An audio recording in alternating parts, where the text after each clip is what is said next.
Guys, आपके सामने अगर मैं कुछ सेंटेंसेस बोलूँ जैसे मैं अपनी हंसी को नहीं रोक पाया, मेरे तो दोस्त ही मुझे धोखा दे रहे हैं, दुश्मनों की तो दूर की बात है, ये रहे आपके रुपए, वहीं तो मैं उसे पहली बार मिला था, यही तो मैं तुम्हें समझाना चाहता था।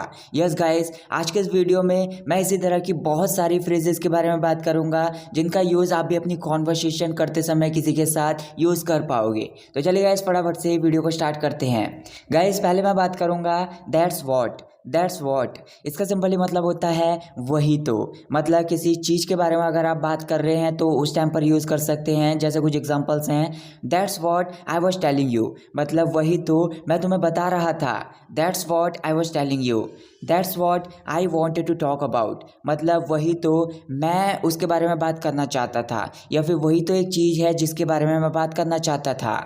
That's what she wanted to make you understand, मतलब वही तो वो तुम्हें समझाना चाहती थी। That's what we should do, मतलब वही तो हमें करना चाहिए। Next one is this is what. इसका सिंपली मतलब होता है यही तो आप कुछ ऐसे बोल सकते हैं, एग्जाम्पल है this is what I am telling you, मतलब यही तो मैं तुम्हें बता रहा हूँ। This is what I am telling you, this is what you should not do, मतलब यही तो तुम्हें नहीं करना चाहिए।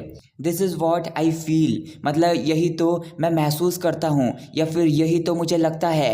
This is what I feel.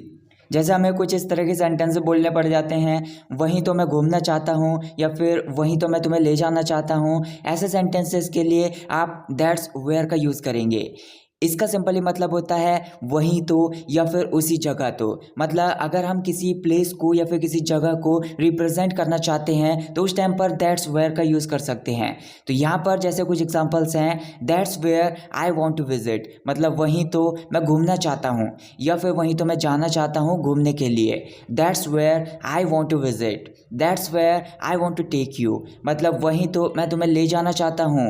That's where I want to take you, that's where I don't want to go there with you, मतलब वहीं तो मैं तुम्हारे साथ नहीं जाना चाहता हूँ। That's where I met her for the first time, मतलब वहीं तो मैं उससे पहली बार मिला।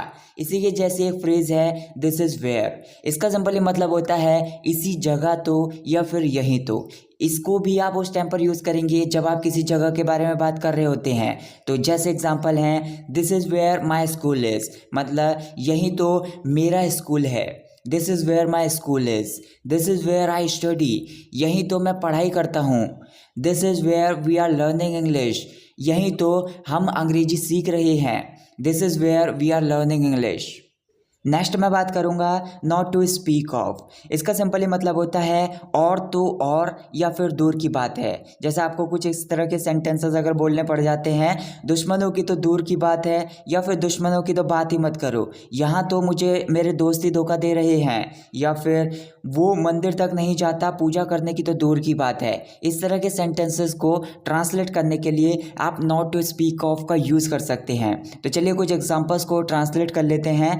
दुश्मनों की तो दूर की बात है, या फिर दुश्मनों की तो बात ही मत करो, यहाँ तो मुझे दोस्त ही धोखा दे रहे हैं। Not to speak of enemies even friends are ditching me, not to speak of enemies even friends are ditching me, वो मंदिर तक नहीं जाता, पूजा करने की तो दूर की बात है, या फिर वो मंदिर तक नहीं जाता, पूजा करने की बात तो छोड़ो। He doesn't even go to temple not to speak of worshipping, he doesn't even go to temple not to speak of worshipping, मैं तो अंग्रेजी में लिख भी नहीं सकता, बोलने की तो दूर की बात है। I can't even write in English not to speak of speaking in English, I can't even write in English not to speak of speaking in English. Next one is if possible. इसका मतलब होता है अगर हो सके तो। For example if possible forgive me, मतलब अगर हो सके तो मुझे माफ़ कर देना। If possible forgive me, if possible try to come early, अगर हो सके तो जल्दी आने की कोशिश करना। If possible get away from here, अगर हो सके तो यहाँ से दूर चले जाओ। If possible try to talk to your children lovingly, अगर हो सके तो अपने बच्चों से प्यार से बात करने की कोशिश करो। नेक्स्ट हमारी एक इडियम है हैव अ फील्ड डे। इसका मतलब होता है मनचाही मौज मस्ती करते हुए, या फिर मनचाही मौज मस्ती करने का मौका मिलना।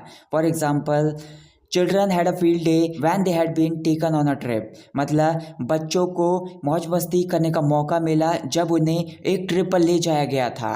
Children had a field day when they had been taken on a trip. We use to have a field day on reaching our maternal grandmother's home.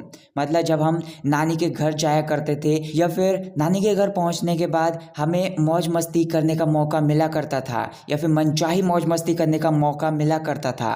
We use to have a field day on reaching our maternal grandmother's home. Next one is here is. इसका simply मतलब होता है ये रहा। जैसे हमें कुछ इस तरह के सेंटेंसेस बोलने पड़ जाते हैं कि ये रही आपका पेन या फिर ये रही आपकी पेंसिल, ये रहे आपके रुपए, ये रहे आपका बैग। तो आपको इस तरह के सेंटेंसेस को ट्रांसलेट करने के लिए इसका यूज़ करना है। तो जैसे कुछ एग्जांपल्स हैं, हियर इज़ योर पेन, मतलब ये रहा आपका पेन, ये रही आपकी pencil, here is your pencil. ये रहा आपका mobile, here is your mobile. ये रहे आपके रुपए, हियर इज़ योर मनी। जैसे आपको कुछ इस तरह के सेंटेंसेस अगर बोलने हैं, मैंने उस लड़की को आंटी समझ लिया या फिर मैंने इस रस्सी को एक सांप समझ लिया, ऐसे सेंटेंसेस को बोलने के लिए आप इस स्ट्रक्चर का यूज़ कर सकते हैं। स्ट्रक्चर है take plus object plus for plus subject. तो इसका मतलब होता है कि किसी एक चीज़ को और को समझ लेना या फिर किसी एक पर्सन को और कोई पर्सन समझ लेना। तो जैसे कुछ एग्जांपल्स हैं, मैंने उस लड़की को एक आंटी समझ लिया। I took that girl for an aunty. I took that girl for an aunty. उसने मुझे अपना भाई समझ लिया। She took me for her brother. She took me for her brother. मैंने रस्सी को एक सांप समझ लिया। I took rope for a snake. I took rope for a snake. As often as not एक फ्रेज होती है, इसका मतलब होता है आमतौर पर या फिर अक्सर। फॉर एग्जाम्पल, आमतौर पर वह काम के लिए लेट हो जाता है या फिर आमतौर पर वो ऑफिस के लिए लेट हो जाता है। As often as not he is late for the work. As often as not he is late for the work. जब कोहरे वाला मौसम होता है तो आमतौर पर ट्रेन्स लेट हो जाती हैं। When it is foggy weather, trains are late as often as not. When it is foggy weather, trains are late as often as not. आमतौर पर या फिर अक्सर वो मुझे इग्नोर कर देती है या फिर मेरे शब्दों को इग्नोर कर देती है। She ignores my words as often as not. She ignores my words as often as not. हमारे डेली कॉन्वर्सेशन में हमें कुछ इस तरह के सेंटेंसेस भी फेस करने पड़ जाते हैं, जैसे जब उसने जोक मारा तो मैं अपनी हंसी को नहीं रोक पाया या फिर मैं अपने आप को तुम्हें प्यार करने से नहीं रोक सकता। इस तरह के सेंटेंसेस को ट्रांसलेट करने के लिए हम कांट हेल्प का यूज़ कर सकते हैं। इसका सिंपली मतलब होता है कि अपने आप को कुछ करने से रोक ना पाना। जैसे एग्जाम्पल है, I know I should not eat sweets when I am stressed but I can't help it. इसका मतलब ये है कि मैं जानता हूँ जब मैं स्ट्रेस्ड होता हूँ या फिर जब मैं तनावयुक्त होता हूँ तो मुझे मीठा नहीं खाना चाहिए या फिर स्वीट्स नहीं खानी चाहिए, लेकिन मैं स्वीट्स खाने से अपने आप को नहीं रोक सकता या फिर मैं अपने आप को मीठा खाने से नहीं रोक सकता जब मैं तनावयुक्त होता हूँ। I know I should not eat sweets when I am stressed but I can't help it. I can't help loving you, मतलब मैं अपने आप को तुम्हें प्यार करने से नहीं रोक सकता। I can't help loving you. When he cut joke I couldn't help laughing, मतलब जब उसने जोक मारा या फिर जब उसने चुटकुला सुनाया तो मैं अपने आप को अपनी हंसी नहीं रोक पाया, मैं अपने आप को अपने हंसने से नहीं रोक पाया। When he cut joke I couldn't help laughing. Next हमारी ये कॉन्ट्रैक्शन है इवन दो। इसका सिंपली मतलब होता है यद्यपि या फिर हालांकि या फिर ऐसे बोल सकते हैं भले ही। जैसे आपको अगर कुछ इस तरह के सेंटेंसेस अगर ट्रांसलेट करने पड़ जाते हैं, भले ही बहुत तेज़ बारिश पड़ी मैं ऑफिस गया, या फिर भले ही वो बहुत ज़्यादा करोड़पति है लेकिन फिर भी वो पुरानी गाड़ियाँ चलाता है। इस तरह के सेंटेंसेस को ट्रांसलेट करने के लिए आप इवन दो का यूज़ कर सकते हैं। तो जैसे कुछ एग्जांपल्स हैं, even though it rained a lot I went to office, मतलब भले ही बहुत तेज़ बारिश पड़ी मैं ऑफिस गया। Even though it rained a lot I went to office. Even though he is millionaire however he drives old cars, मतलब भले ही वो बहुत ज़्यादा करोड़पति है या फिर भले ही वो बहुत ज़्यादा धनी है या फिर बहुत ज़्यादा पैसे वाला है लेकिन फिर भी वो पुरानी गाड़ियाँ चलाता है। Even though he is millionaire however he drives old cars. She hadn't found me even though she said she would, भले ही उसने मुझे कहा कि वो मुझे फ़ोन करेगी लेकिन फिर भी उसने मुझे फ़ोन नहीं किया था। She hadn't found me even though she said she would. Next हमारी एक फ्रेज़ है कम वॉट मे। इसका सिंपली मतलब होता है चाहे कुछ भी हो जाए या फिर भले ही कुछ भी हो जाए। फॉर एग्जाम्पल, भले ही कुछ भी हो जाए मैं अंग्रेजी ज़रूर सीखूंगा। Come what may I will surely learn English. Come what may I will surely learn English. भले ही कुछ भी हो जाए मैं उसका हमेशा साथ दूंगा। Come what may I will always support her. Come what may I will always support हर। चाहे कुछ भी हो जाए मैं इस शहर को तुम्हें नहीं छोड़ने दूंगा। Come what may I will not let you leave this city. Come what may I will not let you leave this city. So that's it guys for this video.